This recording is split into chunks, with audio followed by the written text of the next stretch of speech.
Les organismes sans but lucratif peuvent délivrer des reçus fiscaux au titre des dons qu'ils perçoivent des personnes physiques ou morales dès lors qu'ils respectent les conditions d'éligibilité du dispositif fiscal du mécénat.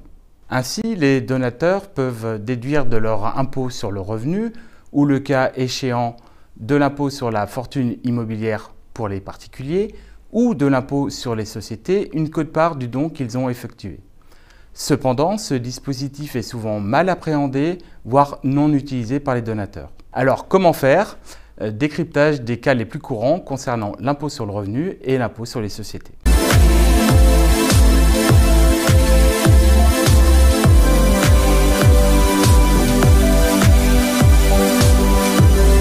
La réduction d'impôt est de 60% pour les personnes morales soumises à l'impôt sur les bénéfices.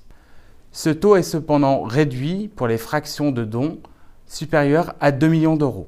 Les entités pouvant émettre des reçus fiscaux sont dans l'obligation d'envoyer un document au donateur selon les modèles préconisés par l'administration fiscale, qu'il s'agisse d'un don en numéraire ou d'un don en nature.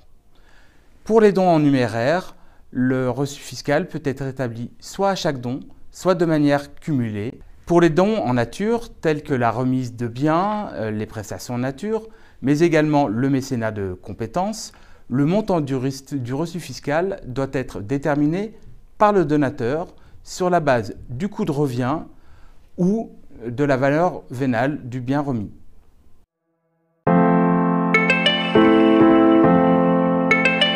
Lorsqu'il s'agit d'une entreprise soumise à l'impôt sur le revenu, la réduction d'impôt peut s'effectuer de deux manières. Soit au titre de l'impôt sur le revenu de chaque associé sur sa déclaration personnelle, proportionnellement à ses parts dans la société, soit directement dans la déclaration d'impôt de la société. Le montant doit être reporté dans la case réduction d'impôt en faveur du mécénat du formulaire 2069 RCI-SD qui récapitule l'ensemble des crédits et réductions d'impôt de l'exercice.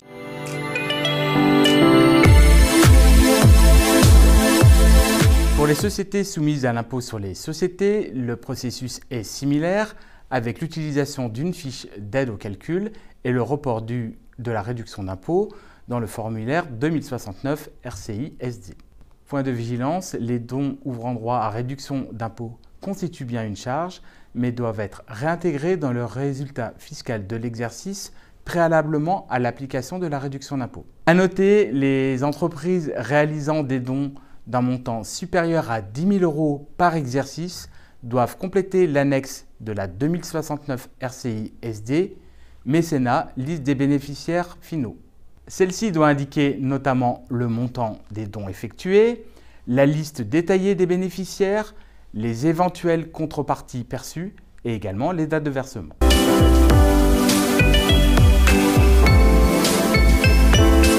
Il existe des plafonnements de réduction d'impôt mécénat en fonction du montant total des dons versés au titre de l'exercice. Un plafond de 20 000 euros ou de 0,5% du chiffre d'affaires annuel hors taxe de l'entreprise si ce dernier est plus élevé. L'excédent du dépassement de ce plafond peut être utilisé au titre des 5 exercices suivants, après prise en compte des nouveaux dons effectués au titre de ces exercices. Un tableau de suivi est également proposé dans la fiche d'aide au calcul évoquée précédemment.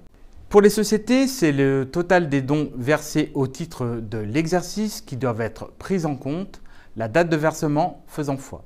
Dans tous les cas, les reçus fiscaux n'ont pas à être envoyés à l'administration fiscale. Ils doivent être conservés selon les délais de prescription et présentés en cas de contrôle. Nous préconisons également de conserver l'ensemble des fiches d'aide au calcul et au suivi des reports d'impôts.